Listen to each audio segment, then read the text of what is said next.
Good afternoon, all the media fraternity. तो हम अभी इलेक्शन के बाद आज सोचा कि संगठन का काम करेंगे, अरुणाचल जन कल्याण संगठन में चेयरमैन नाबम तमा। तो आज मीडिया आने का मकसद जो ये है कि हमारा अरुणाचल डिपार्टमेंट में, अरुणाचल प्रदेश में under the leadership of Pema Khandu ji, तो यहाँ पर उनका कंसर्न मिनिस्टर है ओजिंग तासिंग, ट्रांसपोर्ट मिनिस्टर है, कमिश्नर है स्वागत सर, कुछ बोला तो जीएम दिर्ची सर। तो आज हम ये पॉइंट को रखना चाहता है, एक रिप्रेजेंटेशन जो मैंने चीफ मिनिस्टर ऑफिस और मंत्री और कमिश्नर सेक्रेटरी चीफ सेक्रेटरी का ऑफिस में मैं सौंप के आया हूँ। तो बात गंभीर है, इसलिए मैं आया हूँ क्योंकि हमारा जो state transport service sense from statehood, तो हमको यहाँ पर अपना एक डिपार्टमेंट दिया गया था, लेकिन उसको अभी पीपीपी मूड में प्राइवेट पीपीपी मूड में उसको पब्लिक प्राइवेट पार्टनरशिप में बनाने जा रहा है, यानी कि कंप्लीटली प्राइवेटाइजेशन। तो प्राइवेटाइजेशन करने से हमारा नुकसान और लाभ कैसा होगा, ये हम आप लोगों को थोड़ा सा बताएगा बोल के, पब्लिक को जानकारी देगा बोल के मैंने ये आया। तो खास करके प्राइवेट पीपीपी मूड में हमारा जो अभी हाल ही में जितना जो एम्प्लॉय है जो स्टेट गवर्नमेंट का अंडर में रहता था, ट्रांसपोर्ट डिपार्टमेंट का अंडर में रहता था, वो ख़त्म होने वाला है, कंप्लीट ख़त्म होगा। तो उसका लिए अनएम्प्लॉयमेंट और बढ़ने का चांस रहता है। पीपीपी में क्या कर रहा है, अपना से उन लोगों ने ड्राइवर लेगा, अपना से मैकेनिक लेगा, अपना से मोटर पार्ट्स लेगा और सारा रिपेयरिंग सर्विस उन लोग का ही हाथ पे रह जाता है। तो मोर ओवर यहाँ पर स्टेट में कम से कम हमारा यहाँ पर बिजनेस करने वाला 250 प्लस वेंडर, लोकल वेंडर है, उनका लिए बहुत ही असरदार होने वाला है। तो इसीलिए मैं यह इसको कम्प्लीटली विरोधी करते हुए गवर्नमेंट को मैंने ये सौंपा कि इसको बंद किया जाए, या पीपीपी मूड में ना दिया जाए। आप सबको पता है Arunachal state is the completely ST state, मतलब schedule tribe, purely schedule tribe and indigenous state. हमारा प्रधानमंत्री का नारा ये बोलता है सबका साथ सबका विकास।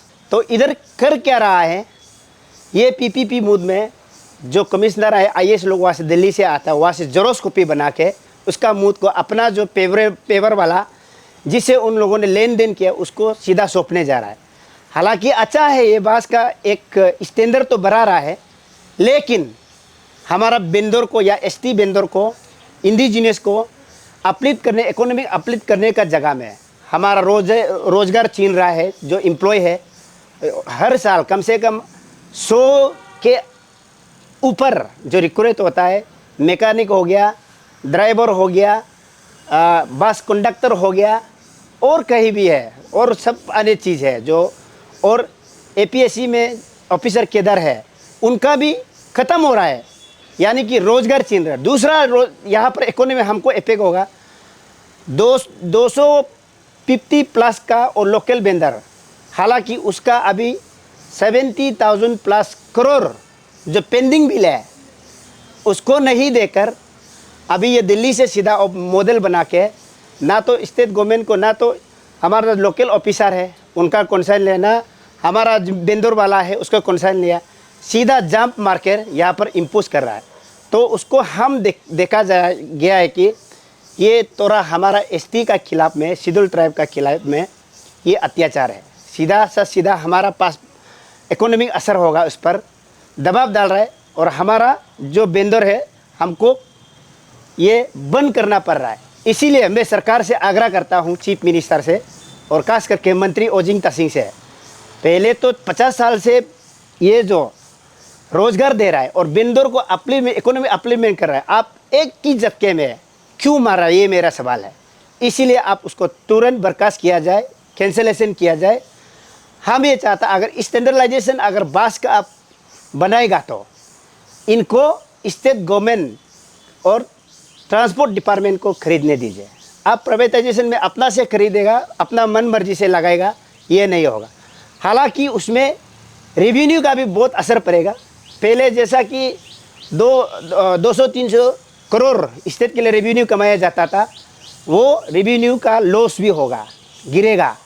रेवेन्यू जनरेट करने से हमारा एम्प्लॉयमेंट बढ़ा सकता है, इसलिए ये आमदनी में बहुत ही असर पड़ेगा। इसलिए गवर्नमेंट से रिक्वेस्ट है आप इसको तुरंत कैंसिल किया जाए, नहीं तो आने वाला दिन में, मैं तो अभी एक संगठन होने का नाते, वेलफेयर ऑर्गेनाइजेशन होने का नाते, जन कल्याण संगठन होने का नाते बोल रहा है, कल तक ऐसा ना हो बेंदौर आपका सड़क पे उतरे। और अभी तो हाल ही में सरकार का पास बहुत ज़्यादा प्रेशर भी है, और एक आप प्रेशर का दबाव ना ले। तो मैं सोचता हूँ सरकार से तुरंत उसको बर्खास्त किया जाए, बार बार मैं अपील करता हूँ। दूसरा, स्टेट गवर्नमेंट को ये हमेशा पॉलिसी एक बनाई है, यहाँ में जितना भी डिपार्टमेंट में आपका जीएम जो आता है, जनरल मैनेजर, वो आता है बाहर से, जो कि ट्रांसपोर्ट डिपार्टमेंट का वहाँ का टेक्निकली जो जानता है वो नहीं आता है। सिर्फ वो 6 महीना के लिए, 3 महीना के लिए आता है। ऐसा फालतू वाला एक कानून बना के जाएगा, एक ऐसा एग्रीमेंट बना के जाएगा, अपना पॉकेट का अपना पैसा बनाने के चक्कर में सारा रोजगार को, सारा एम्प्लॉय को ख़त्म कर रहा है, सारा डिपार्टमेंट को ख़त्म करने जा रहा है। तो इसलिए मैं चाहता हूँ आने वाला दिन में उसको भी कुछ सुधार लिया जाए कि डिपार्टमेंट से 30 साल 20 साल जब अपना एक डिपार्टमेंट में रिक्रूट होता है, एपीसी रिक्रूट, तो उनको प्रमोशन के दर में जीएम तक जाने जाए।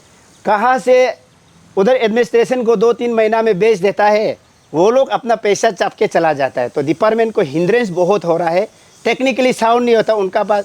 सिर्फ उनको चाहिए कैसा अंदर से पैसा लेना है, कैसा ऊपर से सैंक्शन ऑर्डर भेजना है परसेंटेज लेके, ये उन लोग का काम चल रहा है, इसलिए उसको बंद किया जाए। तो मैं चाहता हूँ खास करके मैं कमिश्नर को, जितना आईएएस ऑफिसर है उनको मैं ये अनुरोध करता हूँ, आप दिल्ली वाला का मॉडल को, मुंबई वाला केरला का, वेस्ट बंगाल का जो प्लेन एरिया में चलता है वो मॉडल मत लाइए।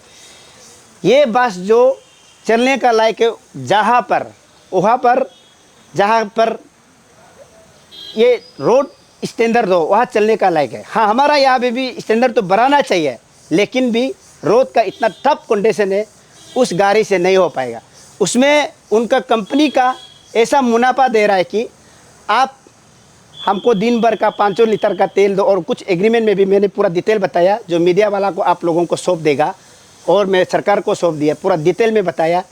रेवेन्यू में स्ट्रक्चर में ये कहा गया है कि आप हमें 60 रुपीज़ दो और हम आपको आधा रेवेन्यू मतलब कि लॉस में देगा और 50% नुकसान में देगा बोल के, ये ऐसा कुछ बना के एग्रीमेंट लिया गया है।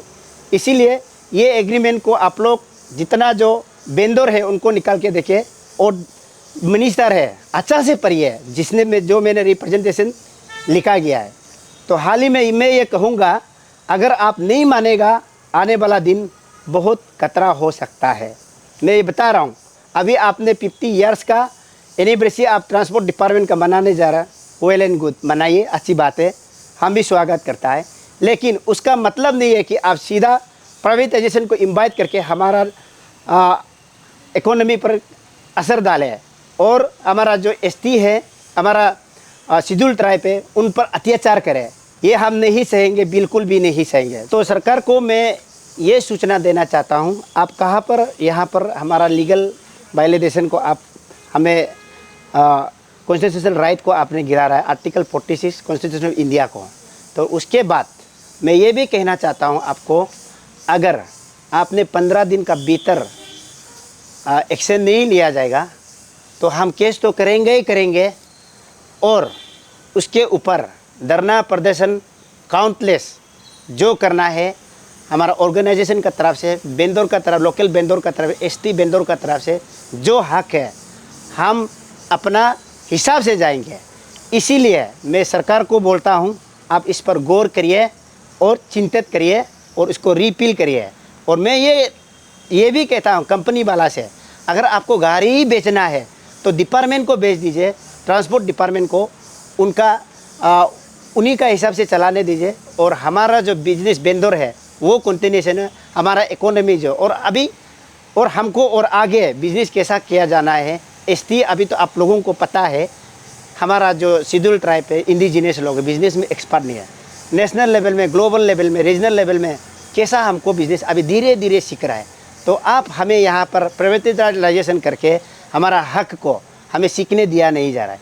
इसलिए मैं ये कहता हूँ, ये प्राइम मिनिस्टर नरेंद्र मोदी और हमारा जो स्टेट का चीफ मिनिस्टर है, सबका साथ सबका विश्वास को, उस नारा को आगे बढ़ाते हुए आप जो है कि हमारा लोकल वेंडर का साथ भी विकास में तेज़ी से बढ़ाने के लिए काम करिए। Thank you very much. Eats, the fastest online food delivery service of Arunachal. Download the app